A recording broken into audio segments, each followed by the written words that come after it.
Buona domenica, carissime e carissimi. Seconda domenica di Pasqua, tradizionalmente chiamata domenica in albis, anzi in albis deponendis, perché le vesti bianche, albis, potevano essere deposte dai catecumeni che erano diventati cristiani e avevano ricevuto il battesimo la notte di Pasqua. 8 giorni dopo la veste bianca che avevano indossato poteva essere deposta dopo averla tenuta per 8 giorni. In tempi recenti è diventata la domenica della Divina Misericordia, questa seconda domenica di Pasqua. Ogni anno in questa domenica si legge sempre lo stesso brano del Vangelo nelle liturgie, appunto, nella liturgia domenicale. Sempre noi ascoltiamo Giovanni capitolo 20 versetti 19 e 31, l'incontro di Gesù risorto con i discepoli in 2 step, in 2 momenti.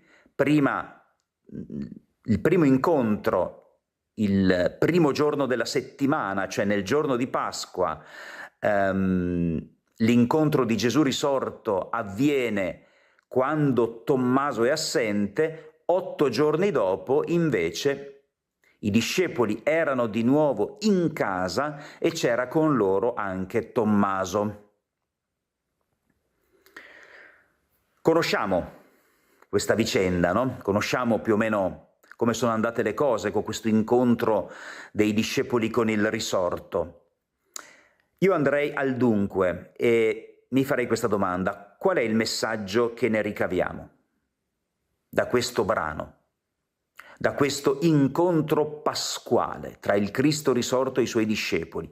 Prima Tommaso non c'è, poi Tommaso c'è. Tommaso che ha la sua pretesa, lui vuole vedere, vuole toccare con mano, vuole mettere il dito nel segno dei chiodi per dire sì, adesso ci credo. Mentre inizialmente lui non aveva creduto a loro, agli altri, ai suoi compagni, no? Qual è il messaggio che ne ricaviamo? È una mia interpretazione, ecco, prendetela così, come viene. È una provocazione che vorrei dare prima di tutto a me stesso. A me sembra che in questo brano del Vangelo ci sia contenuto e ci venga offerto un elogio della passività. È un po' provocatorio quello che tento di dire prima di tutto a me stesso. Noi siamo inclini a pensare, no, che ciò che conta è fare, darci da fare, essere attivi, fare del bene, no? Fare del bene agli altri. E Gesù stesso ci ha dato anche questa impronta e questo stile. Quando ha lavato i piedi dei discepoli ha detto: come io ho lavato i piedi a voi, così fate altrettanto, lavatevi i piedi gli uni gli altri. Vi ho dato l'esempio perché, come ho fatto io, facciate anche voi, facciate, fare. E allora magari a volte noi facciamo fatica a capire il significato che possono avere certi aspetti della nostra fede, no? Come il darci appuntamento per pregare insieme, per celebrare una liturgia, per andare a messa alla domenica, no? Perché? Cosa serve? Si chiederà qualcuno. È inutile pregare. L'importante è essere brave persone, l'importante è fare del bene. È proprio così? È proprio così facile fare del bene? Questo brano ci dà un messaggio chiarissimo. I discepoli da soli non sono più capaci di fare nulla. Se Gesù è assente, perché è morto, loro non sono più capaci di fare niente, sono bloccati.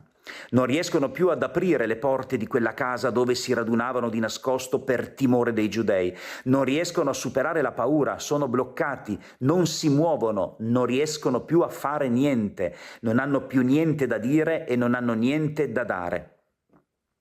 Deve venire Lui.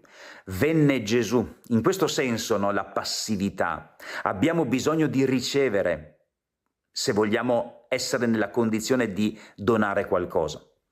Venne Gesù, stette in mezzo e disse loro: deve prendere la parola Lui, Gesù. È Lui che deve dirci: pace a voi. E i discepoli gioirono al vedere il Signore, ma è una gioia che noi non produciamo da soli, la dobbiamo ricevere da Lui in dono.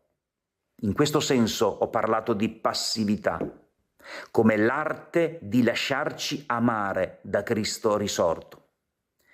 È Lui che deve dire: come il Padre ha mandato me, anche io mando voi. È Lui che ci manda, che ci spinge fuori, che ci costringe ad aprire le porte e ad andare incontro agli altri, con una forza che prima noi non avevamo. Infatti è Lui che soffia, come aveva fatto Dio quando ha creato Adamo, quando gli ha dato la vita ad Adamo, no? E ha soffiato nelle sue narici un alito di vita. Qui Gesù soffia il suo alito e dice: ricevete lo Spirito Santo.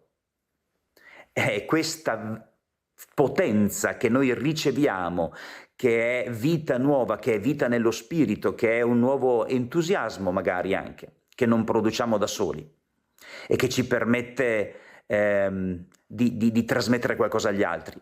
E anche Tommaso deve capire anche lui il valore della passività, perché lui dice io, ma in realtà deve imparare a fidarsi della comunità, perché lui non si fidava degli altri, no? Abbiamo bisogno di ricevere da Dio e dai fratelli questa vita nuova che è la vita pasquale. E allora lasciamoci contagiare dalla Pasqua e riconosciamo anche il valore di fermarci, del silenzio, dell'ascolto, il valore di poter ricevere vita nuova da Dio. Buona domenica.